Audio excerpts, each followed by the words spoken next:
तुझं आहे का? नाही, न्याय बी मिळेल, न्याय मिळेल. सरकार म्हणून तुझ्या पाठीशी करायची जबाबदारी आमची होती. आम्ही राहतोय प्रत्येक वेळी पाहतोय. नाही म्हणून नुकसान पैसे मिळालेच आहे, असं नाही की पैसे मिळाले नाही.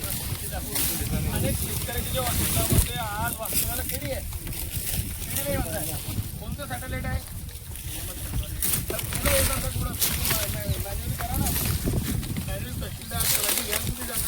क्षेत्र माझं नाही, मी तुला सांगितलं माझं आहे. असं जर असेल तर त्याला ठीक आहे, सोबत व्हेरीफाय करा की एकच नंबर कोणता आहे.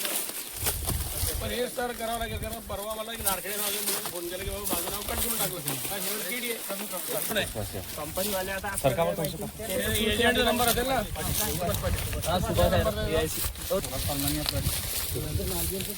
95-51. बावले वाटलं काय म्हणता की प्रत्यक्ष पाहून दिली असता. कृषीचा सहाय्यक पण आहे. गट नंबर व्हेरीफाय तुम्ही करू शकता. आता प्रत्येक शेतकऱ्या शेतात जसं पाहून सुद्धा प्रत्येक शेतकऱ्या भाग आहे. आता त्यांना प्रत्येकाला नुकसानीचं पंचनामे करण्यासाठी आम्ही काही क्षेत्रांमध्ये आलेलो आहे. आता निलिमा हेमंत पाटलांना तुम्ही एक नोटीस दिलेली आहे 16/3/2026 आणि त्याच्यावर तुम्ही सांगता की तुमच्या शेतामध्ये केडी MRSACद्वारे आम्ही घेण्यात आले तर केडी विकत पीक आढळून येत असं दिसतंय. तरतुदीनुसार आपल्या विभागाचे अधिकारी आहे, मी आहे, शेकडो शेतकरी आहे, यांची केडी आता पडली आहे. केडीचं नुकसान झालं आहे. तुम्ही सांगता MRSAC कोणता सॅक आहे? MRSAC काय आहे? इथे एवढं लोकांचं नुकसान झाल्यानंतर आता गट नंबर हा तोच आहे, शेतकरी तेच आहे. इथे आता केडीचं मोठं नुकसान झालं आहे. बघतो तुम्ही लागलं तर ऑनलाईन या आणि तुम्ही सांगता की आमच्याकडे आता केडीचं आढळत नाही. हा काय प्रकार आहे? शेतकऱ्याला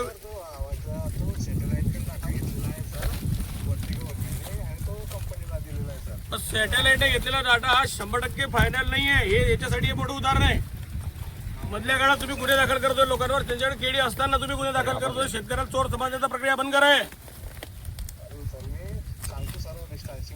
तुमचा वरिष्ठ कोण आहे? वरिष्ठ कोण आहे? त्यांचा नंबर द्या, त्यांचा नंबर टाका.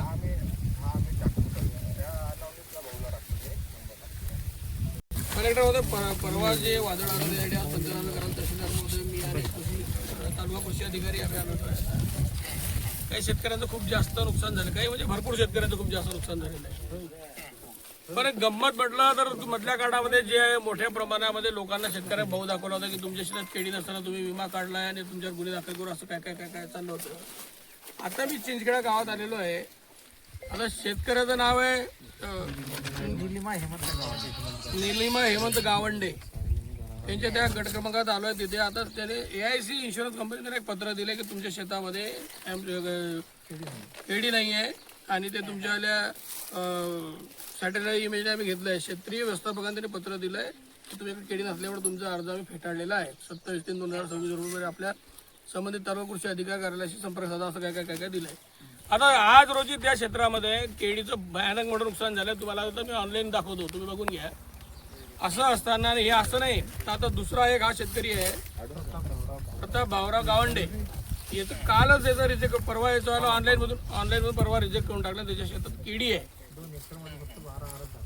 2 हेक्टरमध्ये 12 केडी लावली. 12 कोण केडी लावतं का? 12 म्हणजे 12 गुंठे 2 हेक्टरमध्ये, म्हणजे 5 हेक्टरमध्ये. अशा प्रकारचं काही आता पाऊस पडल्याच्या नंतर नुकसानाचा विषय येणारच आहे.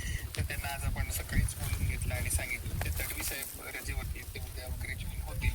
त्यांना मी लगेचच ॲग्रिकल्चरल इन्शुरन्स कंपनीचे जे प्रतिनिधी आहेत त्यांना तात्काळ बोलून या सगळ्या विषयांमध्ये लगेच स्टेटमेंट करायला सांगितलं. संध्याकाळपर्यंतची बैठक आम्ही उद्यापर्यंत स्टेटमेंट करू. सर्व त्या बैठकीला तुम्ही आम्हाला बोलवा.